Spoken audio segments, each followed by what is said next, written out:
সংসদের কার্যপ্রণালী বিধির 147 বিধি অনুসারে নিম্নোক্ত প্রস্তাবটি জাতীয় সংসদে বিবেচনা এবং সিদ্ধান্ত গ্রহণের জন্য উপস্থাপন করছি। যেহেতু কাতারের সাবেক আমির, আধুনিক কাতারের রূপকার এবং বাংলাদেশের অকৃত্রিম বন্ধু মরহুম শেখ হামাদ বিন খলিফা আল থানি 12 জুলাই 2026 তারিখে ইন্তেকাল করেছেন, যা মুসলিম উম্মাহ এবং বাংলাদেশের জনগণের জন্য গভীর সুখের বিষয়। তার দূরদর্শী ও প্রজ্ঞাপূর্ণ নেতৃত্বে কাতার একটি আধুনিক, সমৃদ্ধ ও বিশ্ব পরিসরে প্রভাবশালী রাষ্ট্রে পরিণত হয়েছে এবং তার শাসনামলে বাংলাদেশ কাতার দ্বিপাক্ষিক সম্পর্ক এক নতুন উচ্চতায় উন্নীত হয়েছে। বাংলাদেশের জ্বালানি নিরাপত্তা, দীর্ঘমেয়াদী এলএনজি সহযোগিতা, কর্মসংস্থান সুযোগ সম্প্রসারণ এবং কাতারে কর্মরত লাখো বাংলাদেশি প্রবাসীর কল্যাণ ও তাদের রাষ্ট্রীয় সম্মান প্রদর্শন করে ইতিমধ্যেই এই মহান সংসদে সর্বসম্মত প্রস্তাব গৃহীত হয়েছে এবং একই সাথে একদিনের শোকও পালিত হচ্ছে।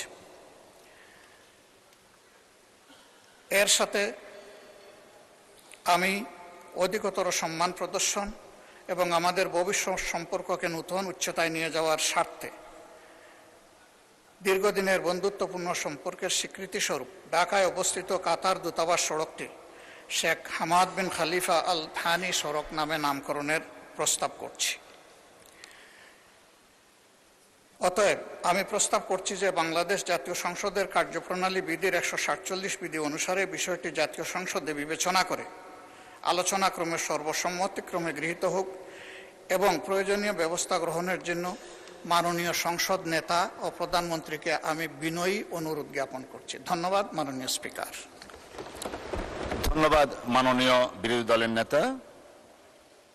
আমি এখন মাননীয় সংসদ নেতা ও মাননীয় প্রধানমন্ত্রীকে বক্তব্য রাখার জন্য আহ্বান জানাচ্ছি। ধন্যবাদ।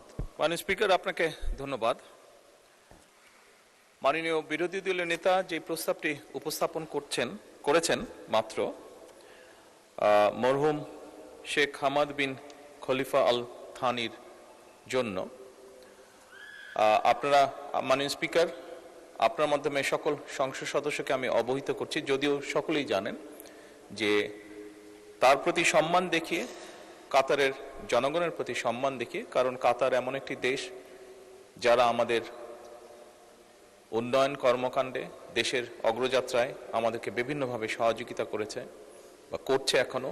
শুধু তাই নয়, লক্ষ লক্ষ বাংলাদেশিকে কর্মসংস্থানের ব্যবস্থা করে দিয়ে কাতার বাংলাদেশের উন্নয়ন, অর্থনৈতিক উন্নয়ন যাত্রাতেও অংশীদার তারা।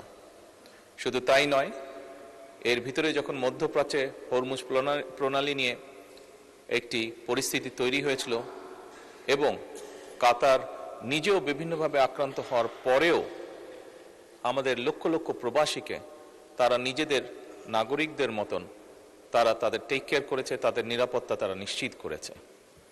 মাননীয় স্পিকার, এই সকল বিষয় বিবেচনা করি মরহুম শেখ হামাদ বিন খলিফা আল থানির জন্য আজকে রাষ্ট্রীয় শোক ঘোষণা করা হয়েছে। একই সাথে আমাদের জাতীয় পতাকাকে হাফ মাস্ট করা হয়েছে আজকে। এরই ভিতরে যেটি প্রস্তাবনা সম্মানিত বিরোধী দলের নেতা উপস্থাপন করেছেন, আমি এরই ভিতরে গতকালকেই ঢাকা সিটি কর্পোরেশনে একটি উপযুক্ত সড়ক নির্ধারণ করে সেটিকে মরহুমের নামে নামকরণের জন্য আমি এলজিআরডি